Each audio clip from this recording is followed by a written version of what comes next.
O problema do ser. O primeiro problema que ocorre ao pensamento é o do próprio pensamento, ou, antes, o do ser pensante. Isto é, para todos nós, um assunto capital que domina todos os outros e cuja solução nos reconduz às próprias origens da vida, do universo. Qual é a natureza de nossa personalidade? Ela comporta um elemento capaz de sobreviver à morte? A essa questão estão ligadas todas as crenças, todas as esperanças da humanidade. O problema do ser e o problema da alma fundem-se num só. É a alma que fornece ao homem seu princípio de vida e de movimento. A alma humana é uma vontade livre e soberana, é a unidade consciente que domina todos os atributos, todas as funções, todos os elementos materiais do ser, assim como a alma divina domina, coordena e liga todas as partes do universo para harmonizá-las. A alma é imortal, porque o nada não existe e nenhuma coisa pode ser destruída. Nenhuma individualidade pode deixar de existir. A dissolução das formas materiais prova simplesmente que a alma é separada do organismo por meio do qual se comunicava com o meio terrestre. Ela não deixa, por esse fato, de prosseguir na sua evolução em novas condições, sob formas mais perfeitas e sem perder nada de sua identidade. Cada vez que abandona o corpo terrestre, encontra-se novamente na vida do espaço, unida a seu corpo espiritual, o perispírito, do qual é inseparável, a forma imponderável que preparou para si com os seus pensamentos e obras. Esse corpo sutil, essa duplicação fluídica, existe em nós em estado permanente. Embora invisível, serve, entretanto, de molde para o nosso corpo material. Esse não representa, no destino do ser, o papel mais importante. O corpo visível, o corpo físico, varia. Formado de acordo com as necessidades da etapa terrestre, é temporário e perecível. Desagrega-se e se dissolve com a morte. O corpo sutil permanece. Existe antes do nascimento. Sobrevive às decomposições do túmulo e acompanha a alma em suas transmigrações. É o modelo, a matriz original, a verdadeira forma humana que vem incorporar-se por um tempo nas moléculas da carne e que se mantém no meio de todas as variações de todas as correntes materiais. Mesmo durante a vida, essa forma sutil pode se separar do corpo carnal em certas condições e também agir, aparecer, manifestar-se à distância, como veremos adiante, provando de maneira irrecusável sua existência independente. As provas da existência da alma são de duas espécies: morais e experimentais.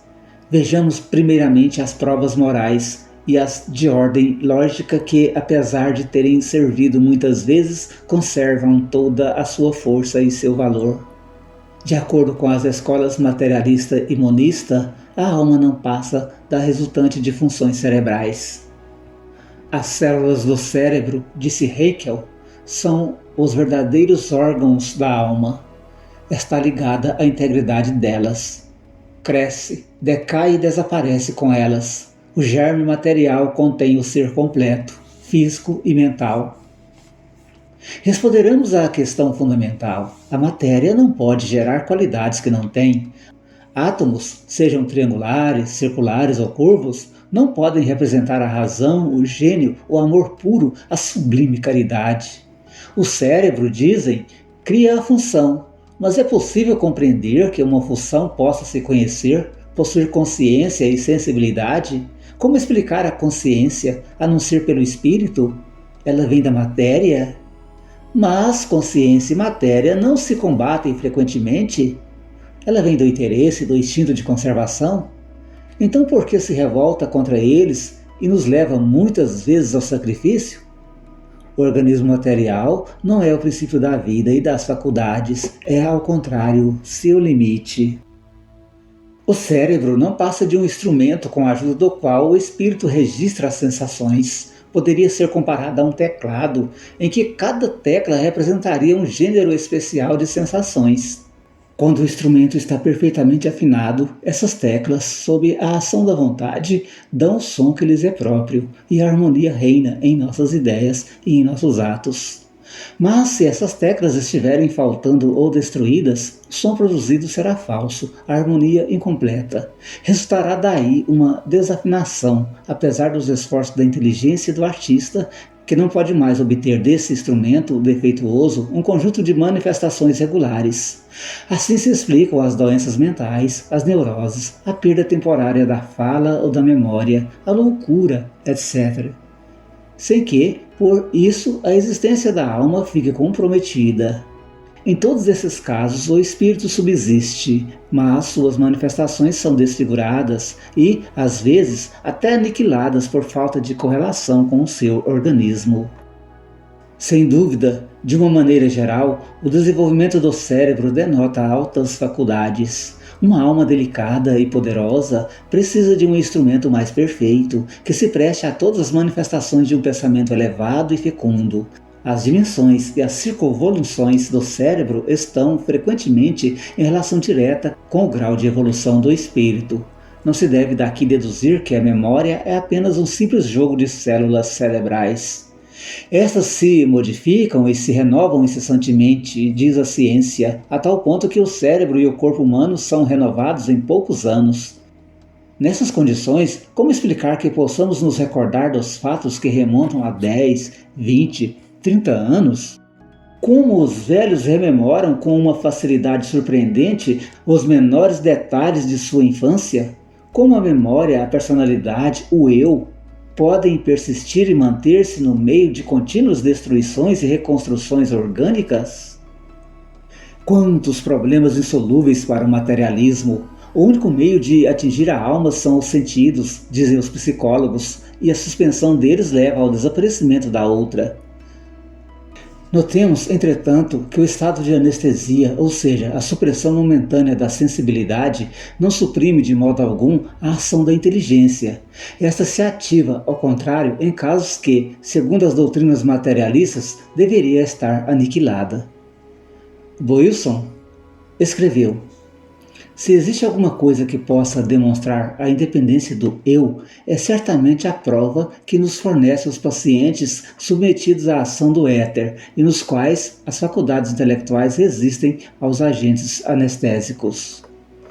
Vipou, tratando-se do mesmo assunto, dizia: que mina fecunda não são para a fisiologia e para a psicologia fatos como esses, que separam o espírito da matéria, a inteligência do corpo. Veremos também de que forma, no sono comum ou no provocado, no sonambulismo e na exteriorização, a alma pode viver, perceber e agir sem auxílio dos sentidos.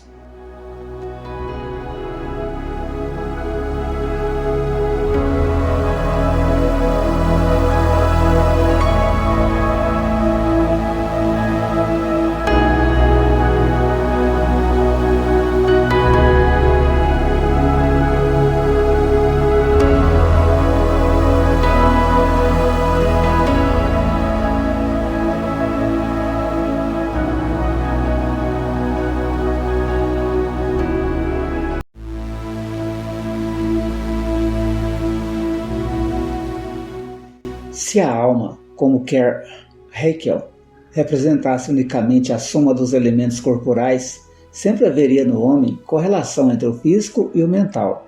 A relação seria direta e constante, e o equilíbrio perfeito entre as faculdades, as qualidades morais de uma parte e a constituição material de outra.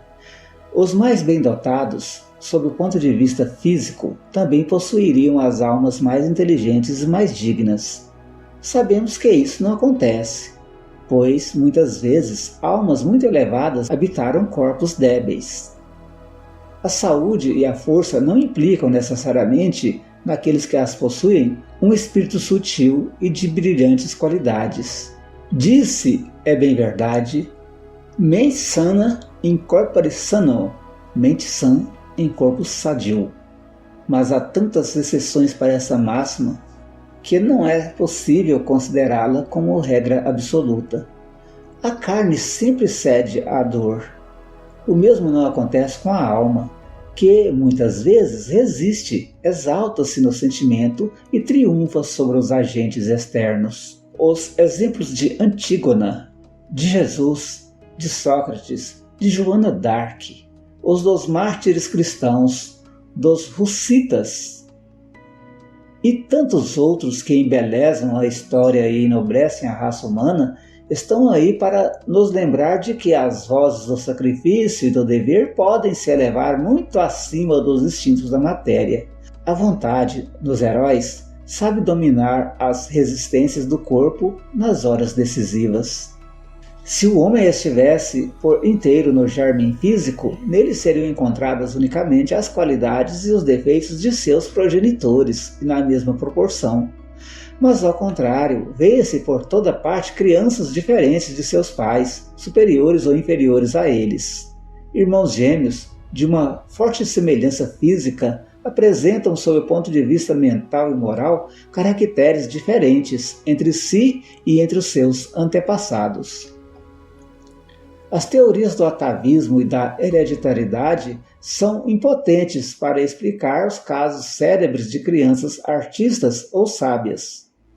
Os músicos como Mozart ou Paganini, os calculistas como Modelkes e Inaudi, os pintores de 10 anos como Van de Kerkhove e tantos outros meninos prodígios cujas aptidões não se encontram nos pais ou só estão presentes em antepassados distantes, como foi o caso de Mozart.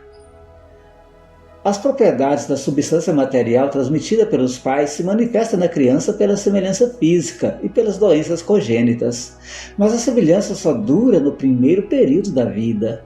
Desde que o caráter se define, logo que a criança se torna adulta, vêem-se as feições se modificarem pouco a pouco, ao mesmo tempo as tendências hereditárias vão diminuindo e dando lugar a outros elementos, que constituem uma personalidade diferente, um eu, às vezes bastante distinto pelos gostos, pelas qualidades, pelas paixões, de tudo quanto se encontra nos antepassados. Não é, pois, o organismo material que faz a personalidade, e sim o homem interior, o ser psíquico. À medida que este se desenvolve e se afirma por sua própria ação na existência, vê-se a herança física e mental dos pais se enfraquecer pouco a pouco e muitas vezes desaparecer. A noção do bem, gravada no fundo da consciência, é ainda uma prova evidente de nossa origem espiritual. Se o homem viesse do pó, ou se fosse o resultado das forças mecânicas do mundo, nós não poderíamos conhecer nem o bem, nem o mal, nem sentir remorso ou dor moral. Dizem-nos, essas noções vêm dos nossos antepassados, da educação, das influências sociais. Mas se são heranças exclusivas do passado, de onde as recebemos e por que elas se multiplicam em nós, se não encontram terreno favorável nem alimento? Se tendes sofrido com a constatação do mal, se tendes chorado por vós e pelos outros, nessas horas de tristeza, de dor reveladora, pudestes entrever as secretas profundezas da alma, as suas ligações misteriosas com o além, e compreendestes o encanto amargo e o objetivo elevado da existência de todas as existências. Esse é o processo da educação dos seres pela dor. É a ascensão das coisas finitas para a vida infinita. Não, o pensamento e a consciência não derivam de um universo químico e mecânico. Ao contrário, eles o dominam, o dirigem e o advertem. De fato, não é o pensamento que pesa os mundos, mede a extensão, que diferencia as harmonias do cosmos? Pertencemos ao mundo material apenas por um lado. É por isso que experimentamos tão vivamente os males. Se pertencêssemos a ele por completo, nós nos sentiríamos muito mais ambientados e muitos sofrimentos nos seriam poupados. A verdade sobre a natureza humana, sobre a vida e o destino, o bem e o mal, a liberdade e a responsabilidade não se descobrem no fundo das retortas, nem na ponta dos bisturis. A ciência material não pode julgar coisas do espírito. Apenas o espírito pode julgar e compreender o espírito, e isso em razão do grau de sua evolução. É a consciência das almas superiores, dos seus pensamentos, dos seus trabalhos, dos seus exemplos, dos seus sacrifícios que fazem jorrar a luz mais intensa e o mais nobre ideal que podem guiar a humanidade em seu caminho. O homem é, ao mesmo tempo, espírito e matéria, alma e corpo. Mas talvez espírito e matéria sejam apenas palavras que exprimem de forma imperfeita as duas formas da vida eterna, que dormita na matéria bruta e acorda na matéria orgânica, adquire atividade, se expande e se eleva no espírito.